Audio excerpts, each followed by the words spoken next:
Okay, before getting into the main Tarkin review, I thought I'd take a very quick look at the Death Star Trooper that is re-released in this assortment. Package, figure, but look at that photo reel on the face. Yeah, the eyes may be slightly looking to the left. The left eye may be just a bit off from the nose compared to the right eye, but look how improved this is over the first version. The same sculpts, just different paint job and technique on top of it makes all the difference. Other than that same figure, I have noticed that the helmet is a little bit looser on the old one, while the new one is nice and tight. I don't know if that's because I've had this one out fiddling with it forever and I just opened this one up or what, but there you go. Now I can't wait for the Rebel Trooper. Switch the head here with the Rebel Trooper, switch one of these heads with the Rebel Trooper. That gives me two different Death Star Troopers and two different Rebel Troopers. It all works out, baby.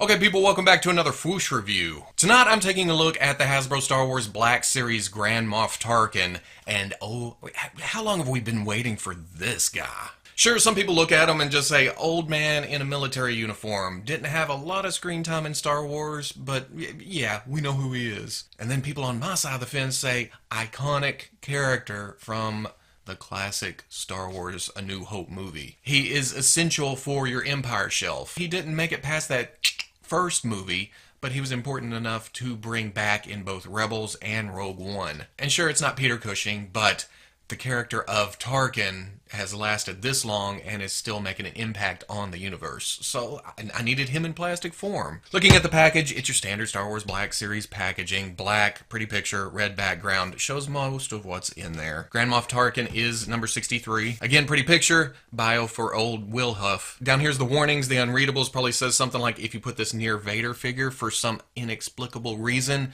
can give orders to the Dark Lord of the Sith. On the other side, that stylized font for Tarkin. On the top, nothing. Deep, dark blackness, much like Tarkin's soul. On the bottom, legalese, more warnings, more unreadables, and then the UPC. But I'm going to get this open, and you're going to see how excited I can get about getting an action figure of an old man. And there we go, all out of the package. And yes, an old man, but oh man, I'm so happy to have this figure. As you can see from the sculpt on the body, it's not the most detailed figure we've ever had, but there is kind of just a very slight texture on the uniform to try to bring some detail into it. It has the folds, the buckles, the wrinkles, the rank insignia, the code cylinders. Could be a little bit plain, but it's what we saw in the movie, so yeah, I can't really complain about anything here. And I feel like they even match that kind of gray in some scenes, kind of greenish in some scenes color of the uniform. I think it's closest to a gray, but my eyes trick me every now and then. It has that, is there some green in there? I don't know. And then get up to the head, and this is where,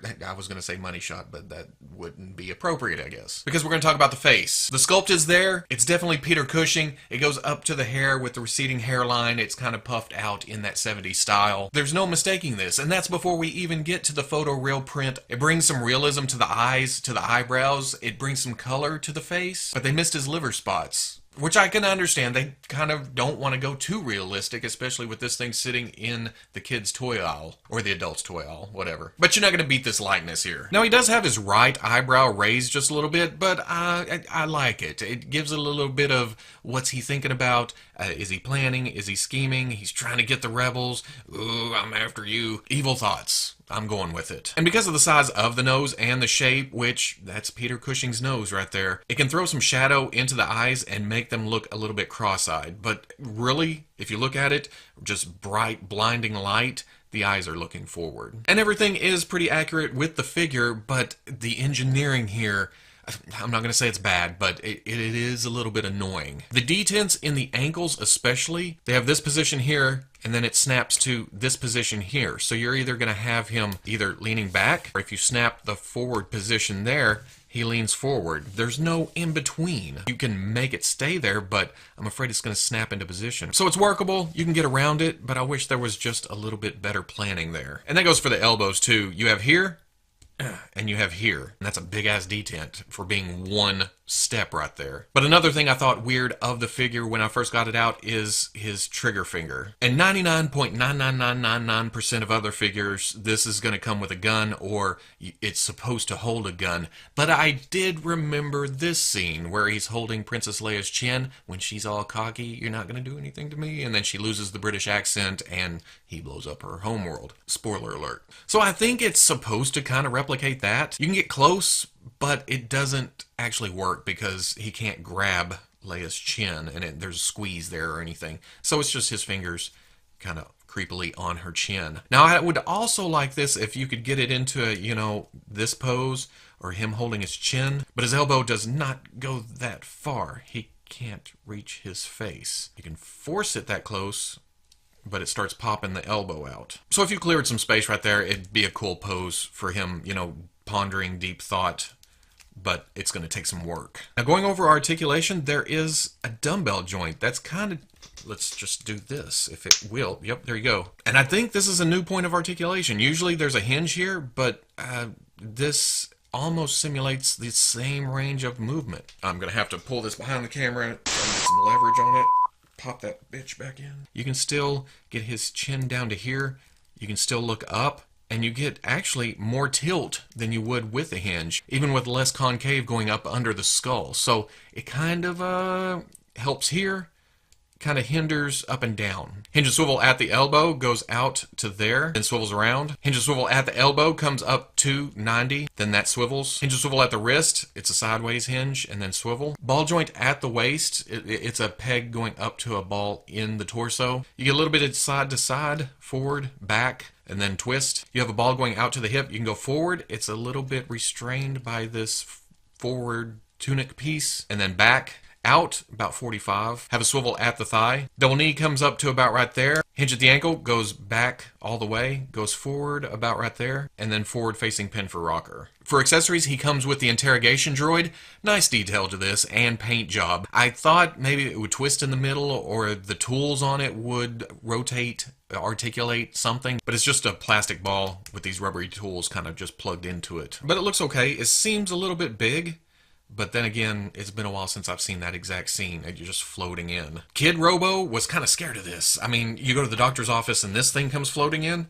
No. But adult Robo starts thinking, you know, could they not even find a dude to walk in and administer a shot? Interrogation, what do I know? It is interesting to see that this kind of looks like the Death Star when you turn it upside down, and it's, you know, blowing a clear trumpet. For comparison, here's Grand Moff Tarkin with Grand Admiral Thrawn. You would think some reuse somewhere, but no, like 99% of Black Series figures, no reuse. Completely 100% new sculpt. Here he is with the Death Star Trooper, or Death Squad Commander, and you can see just barely ever so slightly taller, but fits right in with the rest of the Empire crew. The Empire crew, what am I talking about? And here he is with the Bandai Star Wars model kit Stormtrooper. Again, fits right in. And then here he is with my favorite Vader at the moment, at this point in time, well, today anyway. And that would be the Metacom Mafex Rogue One Darth Vader. Again, good size. I'm happy with these two if they end up beside each other on the shelf. And I'm thinking they will. That looks, well, that looks pretty damn amazing. So at the end of the day, again, old man in a uniform, but one of my most wanted figures in the 6-inch line. He just sets off the Empire shelf. And I'm glad they waited this long. If my Walmart had held the street date, which I think is April 13th, that would nearly be a year to the day since Tarkin's been announced. But then San Diego came along and they revealed Photo Real. And that's a complete game changer. And the reason I'm glad they waited almost a year to release Tarkin is because he now benefits from the Photo Real. If he had come out before this, there would have been a chance that he would never, well, I can't say would never be re-released, but it would have been a while before we'd seen another release with the Photo Reel. So to get a product of this quality, I'll gladly wait. I do every time with the Mafex line. I will never need another Tarkin figure, but I'm going to need more Tarkins because I think I need more officers. Need a Yularen, need a Captain Nita. I can't remember any other names off the top of my head, but there's quite a few guys with bad haircuts that I need in this uniform. But Tarkin is now taken care of. I can take that custom that I started painting a while back, toss it. I'm good with this. So if you like the review, comment, like, subscribe. I'll catch you on the Fwoosh. on the next episode of Fwoosh Wars. Dun, dun, dun, dun, dun, dun, dun, dun, dun, dun, dun, dun. You boys ready for some Gus Gear?